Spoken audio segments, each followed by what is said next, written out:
So Ben Johnson is expected to be probably the most coveted head coaching candidate in this new hiring cycle coming up for the NFL. And it ain't no secret that owner David Tepper of the Carolina Panthers is a big fan. Last hiring cycle, Ben Johnson did interviews and was about to get on the airplane to go visit Carolina. But before that can even happen, he decided to return to the Detroit Lions, got a good raise, and wanted to get another year under his belt. For some reason, people just think that Ben Johnson turned down the Panthers and didn't want to interview with them at all. The fact of the matter is he turned down everybody. Like I said, he had virtual interviews with other teams. He just got out the head coaching process in general. Whether it was him having some reservations about being a head coaching candidate or just knowing that, hey, if I get on this plane to go to Carolina, this may be me accepting the deal and I may be in over my head. He felt like he was in his best interest to go back and get one more year as a coordinator before stepping out and spreading his wings in his coaching career. So fast forward 1 year later, the Panthers have fired another coach and they have a head coaching vacancy right now. And David Tepper is on the hunt and he's putting on that full court press to try to secure the services of Ben Johnson. And although that part's not news, there's been some recent reports that sound kind of fishy about what exactly is going on between the Ben Johnson party and the Carolina Panthers. So in this video, I'm going to break down some of these recent reports that seem kind of strange and talk about what's going on and try to make some sense of it. And we're starting right now.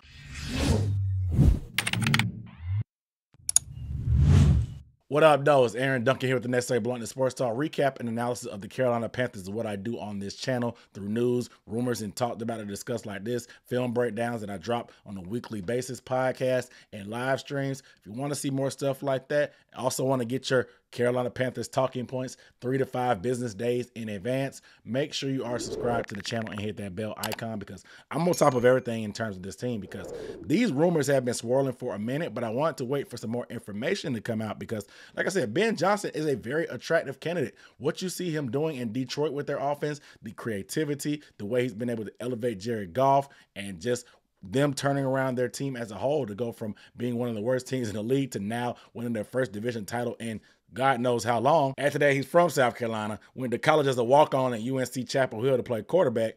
It makes sense for a guy like David Tepper would try to lure him back to the Carolinas, to places that he's familiar with. He's most definitely going to be the hottest candidate on the market right now, but the Carolina Panthers may not be the hottest job on the market. But David Tepper didn't become a billionaire from not getting what he wants, so he's going to try to make a way. But the rules in place by the league are that coaches of NFL playoff teams aren't allowed to speak with teams until January 22nd. It's a new rule that's been put in place. You could talk a little bit earlier. Now you have to wait a little bit deeper into the playoffs. But that still has not stopped owner David Tepper from doing some groundwork already. NFL insider from CBS Sports, Jonathan Jones, who also has some ties to North Carolina after working in the area for a while, so he's very well connected with the Panthers, reported that David Tepper and Ben Johnson's agent actually spent a lot of time together at the owners' meetings this year. So when you initially hear that report, you think that David Tepper and him have to be talking about the prospects of Ben Johnson coming to Carolina. The funny part about it is not only does his agent represent Ben Johnson, he also represents current defensive coordinator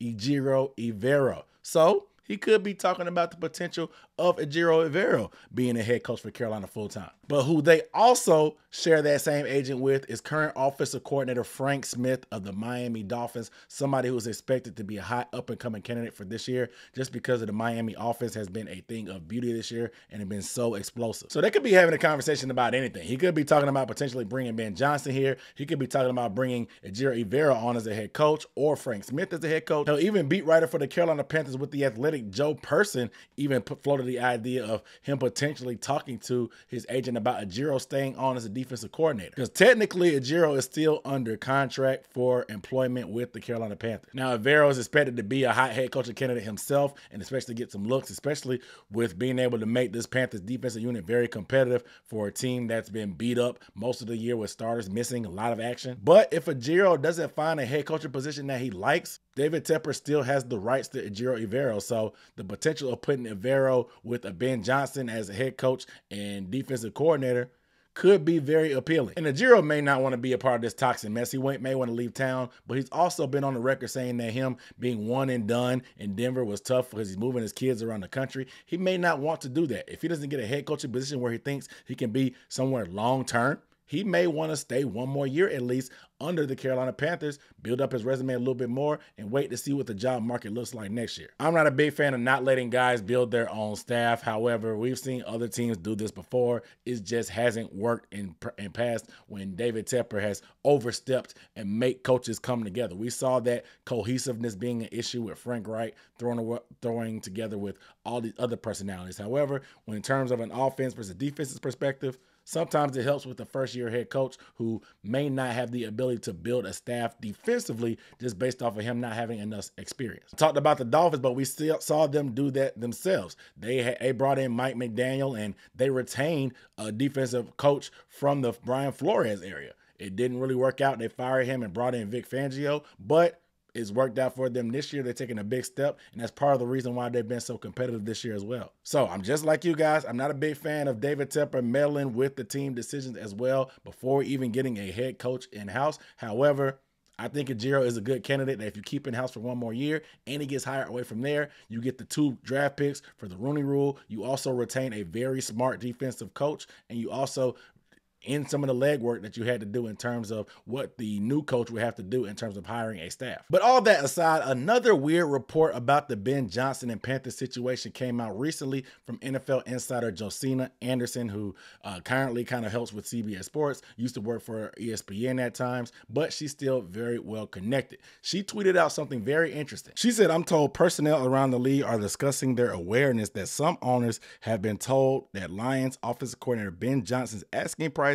is at least or around $15 million a year for a head coaching job per source." $15 million. Dang, that is a lot of money for a first-year head coach in his first job opportunity. That would easily put him up there as one of the highest paid coaches in the league. We all remember David Tepper giving Matt Rule that $9 million per year contract, 7 years for a total of $63 million when Matt Rule didn't even have NFL experience, let alone being a head coach on this level. And that was back in 2020 during the pandemic. So with the inflation and everything that's happened, I'm sure that's nothing to sneeze at, obviously, $9 million. But for a guy like Ben Johnson, who has a lot more experience, $15 million probably seems like something that David Tepper could afford. Now, I'm not tripping on it because David Tepper is the second richest owner in the league. What's the point of being one of the most rich guys in the league and you can't throw that money around and make things happen? There's also no salary cap for coaches. It doesn't affect anything on the team, so I really don't care about Tepper's pockets, in my opinion. And when your reputation precedes yourself that you may be overbearing or it may not be the most ideal landing spot for a head coach, you kind of got to overspend to make things happen. I'm assuming this is going to be probably the same approach for the Panthers in free agency. Not a lot of free agents are going to want to come to the Charlotte. It's not a great free agent destination. You're probably going to have to overpay to get any type of big name free agents in-house. So the logic is pretty much the same. The funny part about all this is Ben Johnson's agent actually is very active on Twitter, and he came back and disputed Josina's report. This is what he had to say. "I'm told personnel around the league are discussing their awareness that there is no asking price or demand, and this tweet is 100% false and irresponsible reporting, per source." So things are getting spicy. We got sources from insiders being disputed by the actual agent of Ben Johnson. So this may say that, okay, Josina got bad information or whatever. And I respect Ben Johnson's agent coming out here and refuting this report because it's not a good look if he's going around already telling people that he wants $15 million per year. It may just seem like he's money hungry, he's not focused on the right thing, or he's not building the right building the right system. All kind of things. Just a bad look to make you like you're money hungry. And for an agent to come out there and try to clear this up, especially when he works on commission, that probably says a lot. And that made me think that, okay, hey, there's something fishy going on with this report. But I have not known Josina Anderson to pretty much just put reports out this and just blatantly lie. Yeah, maybe she has a bad source or so, but that's just not typically her style. So 5 days later, she followed up on her initial reporting and came out and said a mouthful back on Twitter. Josina tweets, "To advance my previous report on Lions OC Ben Johnson, multiple high-placed personnel confirmed last week that the Panthers are among the teams that discuss receiving and or are aware of a $15 million asking price for the hot coordinator, who most recently helped Detroit to its first division title since 1993.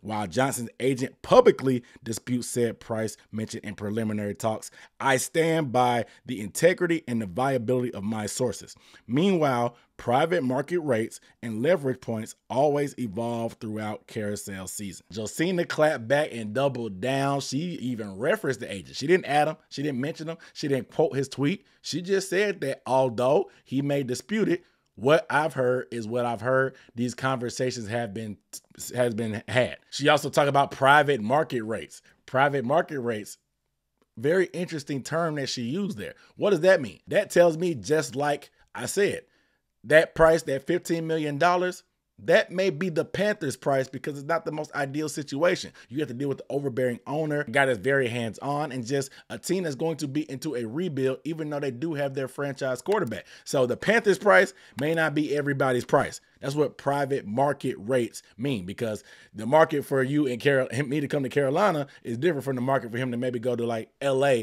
or somewhere like that, who is a more ideal, I guess, spot for an owner that's a little bit more hands-off. So I got a couple theories, and I want to get you guys' thoughts about what your theory is. My first theory is that the Panthers leaked this information in order to scare off other potential teams that may be interested in Ben Johnson, because there are some openings like the Chargers, who have Justin Herbert. They have a salary cap that's in flux at this point, so it may not be as pretty from a front office standpoint. However, Ben Johnson may want to work with a more established vet quarterback like Justin Herbert, but an owner like the LA Chargers doesn't have the bankroll that David Tepper has, so he won't be able to afford or maybe want to pay $15 million for a guy like Ben Johnson. So if that's the price, or not the price that they heard, that could be something, a smokescreen that is put out by David Tepper and the Panthers front office in order to scare other teams off. I think everybody around the league knows how much money David Tepper has, and they know he's not scared to throw it around. They've seen him burn through money like crazy on prior coaching hires and coaching fires, so he's not scared to spend a little change to get the right guy. My second theory is the Panthers heard this price in prelim discussions and leaked it to make sure that it wasn't a private market rate. They put this number out there so everybody is aware this is what they heard, and depending on the pushback from the agent or whomever, other reports that may come out, they can figure out, okay, hey, are we getting fleeced? Are we getting a higher price than everybody else because of what? Is it because that's not the ideal scenario? Are they just using us for leverage to get a $15 million offer and take that to another team that he really wants to go to? Because we've seen other people do this before in corporate America. You may work for a job, but you go do some interviews. The interviews, you may get an offer for, let's say, a 20% raise. You don't want to leave your current job, or you may have another job that's more ideal, but you take that 20% offer and say, hey, I really like y'all, I really want to go with y'all, but this other place is offering 20%. Can y'all match that? You make them match that and go to the job you want and get the job that you want with the 20% raise. So you're just using it as leverage. And I think that's exactly what Josina might have been getting at or alluding to in that last sentence, talking about private market rates and leverage in the coaching carousel. But I don't know. You guys let me know. You think I'm off base on my theories? Let me know your theory, or if you agree with my theory, down below in the comments. We'll see how all this shakes out, because like I said, interviews for these type of candidates like Ben Johnson won't be able to start until January 22nd anyway. So we still have a couple more weeks, a little less than a month before we can actually start doing this. It's going to be a lot of news and updates and rumors that come out of this. I'm going to try to stay on top of it and make sense out of it for you guys. So make sure you subscribe and get on this ride with us. Next offseason is going to be huge. We got to get a good GM hire and a head coaching hire. So we'll see what happens. And we think we got our quarterback. We just got to get the right coach, because we know that type of stuff matters. So it's going to be an exciting time, and I'll be all over it. So make sure you are subscribed. I'm Aaron Duncan signing off. I'll see you next time. Peace.